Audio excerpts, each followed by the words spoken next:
네, 안녕하십니까. 한국직업능력개발원의 나동만입니다. 반갑습니다.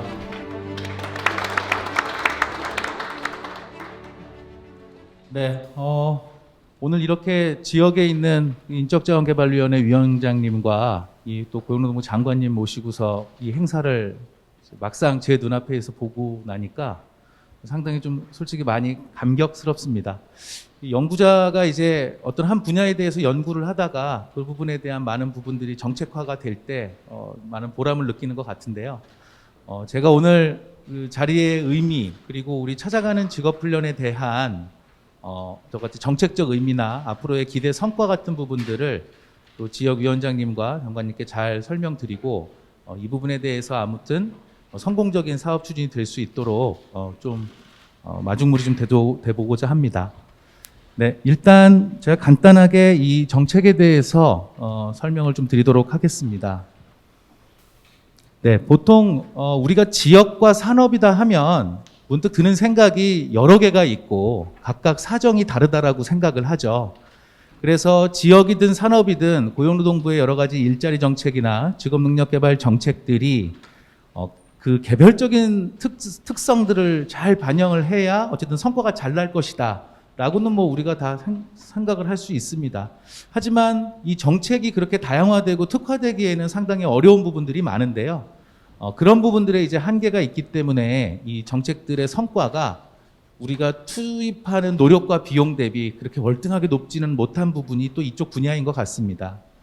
일단은 그래서 정책이 대충 뭐 대부분 이제 표준화돼서 운영되기 시작하고요. 그리고 여러 가지 규정 중심으로 운영돼서 어떻게 보면 행정적인 편의성 중심으로 많이 돌아가기도 합니다. 근데 그동안에 이제 중앙정부나 또 우리 직업능력 개발 쪽에서 훈련기관 그리고 심사평가기관인 심평원 이렇게 해서 운영되던 이런 부분들은 역시 우리가 지역과 산업의 수요를 개별적으로 반영하기에는 한계가 있다. 그래서 그동안에 우리가 뭐 일자리 창출이라든지 인력 미스매치 해소 등의 영역에서 많은 정책과 사업들을 펼쳐왔지만 우리가 유의미한 그리고 아주 눈에 띌 만한 성과들은 아직은 그렇게 크게 없는 것이 아닌가 이렇게 이제 볼 수가 있겠습니다. 그렇다면 이 직업훈련 체계는 실질적으로 이제 대국민 또 서비스의 또 직업훈련 서비스의 측면에서도 굉장히 중요할 텐데 이런 것들을 어떻게 공급자 중심에서 수요자 중심으로 수요자의 니즈를 반영하는 정책과 사업을 만들어가고 추진할 수 있을까 고민을 하다가 결국에는 거기에 핵심적인 기제로서 지역 인적자원개발위원회 그리고 산업 인적자원개발위원회 이런 중간에 그 지역과 산업의 수요를 대변할 수 있는 기제를 만들고 우리가 좀 성장시켜야 되겠다 이런 이제 배경이 있습니다. 그래서 보시면 기존의 이제 현행의 뭐 이제 수요조사의 주체는 행정기관이나 훈련기관 뭐 그리고 훈련 계획은 공급자 그러니까 결국에는 훈련 기관들이 만드는 과정들이 있었고요. 훈련 내용은 대부분 획일적이다. 근데 뭐 획일적이라는 말보다는 많은 표준화가 이루어졌죠. 그죠? 표준화가 되었고, 사업 운영도 단위 사업별로 개별 운영되고, 훈련 과정 개발도 훈련 기관이 만들어 와야 또 정부가 지원하는 직업 훈련이 되는 이런 시스템이었다면 앞으로 이런 부분이 수요자 중심으로 돌아가기 하기 위해서는 혁신은 어떻게 되는 것이냐. 그러면 수요 조사도 지역의 산업이 수요 조사를 하고 이 부분을 대변해야 된다. 그리고 훈련 계획도 이 정책의 수요자인 산업 그리고 훈련생 여기에 집중을 해서 이루어지고 훈련 내용도 그만큼 획일적인 부분이 아니라 현장에서 그때그때 필요하다고 얘기하는 그런 훈련, 다양한 훈련을 적시에 제공할 수 있어야 된다. 그리고 사업 운영도 단위 사업별로 정부 중앙 주도로 이루어지는 것보다는 지역 단위의 종합적 운영을 하게 되고 훈련 과정도 훈련 기관에 맞춘 훈련이 아니라 기업에 맞춘 그런 수요자에 맞춘 훈련으로 우리 앞으로 진행해보자 하는 것들에 모여진 그래서 실현되고 있는 것이 지금 현재 찾아가는 직업훈련이라고 말씀드릴 수 있겠습니다.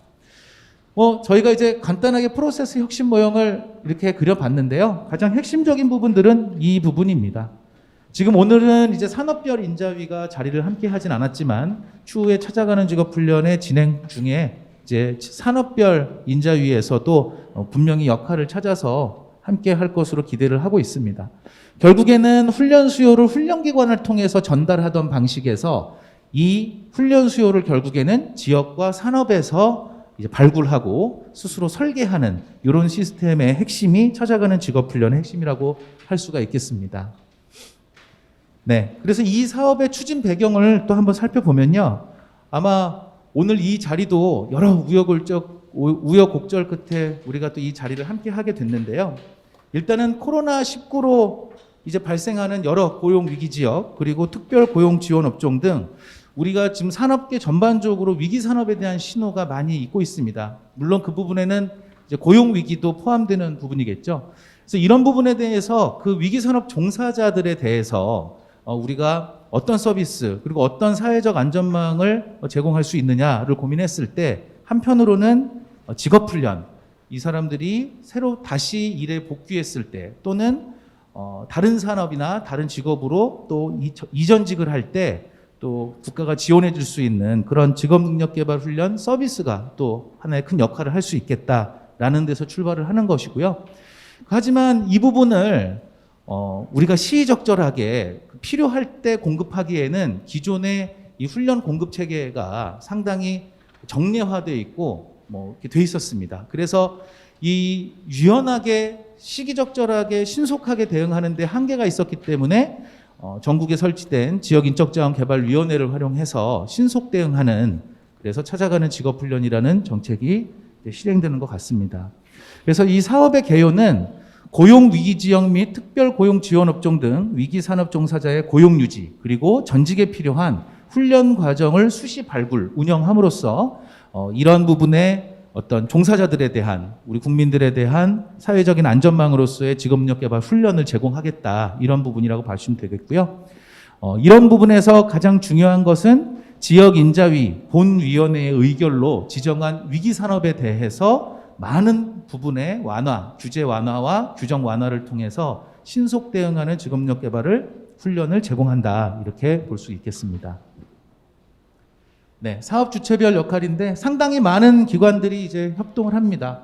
지역 인자위뿐만 아니라 지역에 있는 고용센터, 그리고 저희 직업능력개발원, 그리고 직업능력심사평가원, 한국산업인력공단, 이렇게 지역 인자위를 중심으로 여러 유관기관들이 적절한 역할을 나누어서 이 사업을 진행하게 됩니다. 네, 이거는 추진 경과인데요. 올 초부터 이제 사업 준비가 이루어졌고 2월 달에 모집 공고 이후에 저희가 사업계획서 심사까지 직능원과 우리 산업인력공단이 함께 진행을 해서 지금 현재 RSC가 확정되어서 사업계획서를 보완하고 지금 본격적으로 추진을 시작한 상태입니다. 네, 여기에 지금 RSC 지역인적자원개발위원회 참여 현황을 보시면요. 일단 국민내일배움과도 특화훈련 여기 9개 지역, 그리고 지역산업 맞춤형 수시훈련이라는 특화과정에 또 5개 지역이 선정돼서 현재 사업을 추진 중에 있습니다. 네, 이 찾아가는 직업훈련이 그러면 앞으로 우리가 어떤 것들을 기대해 볼 수 있겠느냐를 보면 일단 유연한 훈련 공급 체계 구축으로 위기 산업과 그 종사자의 신속한 훈련 지원을 가능하게 한다. 그래서 이런 부분들은 아마 지역에서 비정기적이고 특수한 훈련 수요가 발생했을 때 인자위의 결정을 중앙정부가 신뢰하고 지원하는 그런 체계라고 말씀드릴 수가 있겠습니다. 기존의 훈련과정 통합심사 체계에 비해서 이 수요 발굴에서 훈련 실시까지 소요되는 행정적 시간들을 획기적으로 단축할 수 있기 때문에 이 신속 대응 측면에서는 우리가 한번 성과를 기대해 볼 만하다 하겠습니다. 그리고 기존에 어쨌든 표준화되어 있는 기준에 따라서 일정 훈련 기관이나 훈련들만 실시됐었는데 이런 부분들이 실제로 산업계의 수요, 지역의 수요가 확인되면 많은 부분들을 완화해서 실시할 수가 있기 때문에 기존의 훈련기관보다 훨씬 더 다양하고 우수한 훈련기관들이 참여할 수 있고 훈련 과정들도 이제 NCS라는 틀뿐만 아니라 산업계의 수요에 맞는 훈련 과정을 설계할 수 있다는 장점이 있습니다.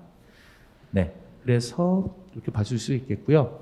자, 오늘 지역에서도 또 여러 위원장님들이 참여를 해주셨는데 그러면 지역의 인적자원개발위원회의 역할은 뭐냐라고 많이 궁금해하실 것 같습니다. 일단 지역 단위에 우리가 많은 거버넌스를 설치하려는 노력을 했음에도 실질적인 역할을 해서 지금까지 뭐 잘 운영되고 있는 데는 상당히 드문데요.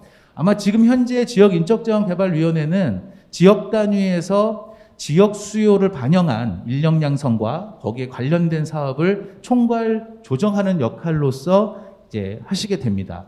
그래서 이 지역 인자위가 지역 단위에서 여러 이해관계자들을 참여시키고 협의하면서 사회적 합의를 이끌어내시는 것이 굉장히 중요하고, 유관기관과의 네트워크를 통해서 지역의 훈련 수요를 발굴하는 게 중요합니다.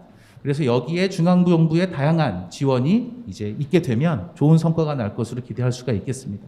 결국에는 지역인자위는 중소기업 및 종사자의 고용위기 극복과 지역 산업 발전에 기여할 수 있는 역할을 수행하셔야 되고, 이 부분에 대해서 지역의 네트워크들을 활발하게 활용하시는 것이 중요합니다.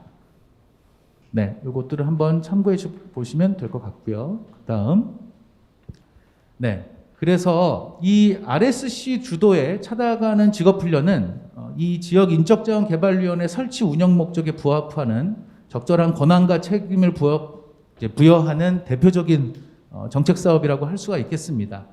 그래서 앞에서 말씀드렸지만 지역이 주도하고 지역 수요에 맞는 훈련을 설계하고 정부가 지원하는 이 현장 수요 맞춤 인력 양성 체계의 혁신적인 모델을 이제 우리가 구현하는 그 자리에 있다고 보시면 되겠습니다.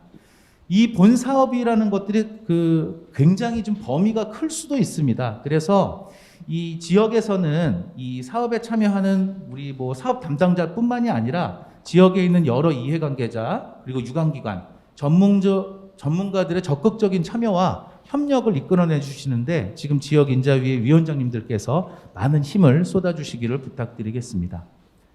네, 물론 고용노동부도 오늘 이제 지역에서 이런 사업 추진을 하는 데 있어서 장애물 해소 그리고 적극적인 지원 이런 것들이 또 잘 지켜져야 이 사업이 성공할 수 있다고 말씀드릴 수가 있겠습니다.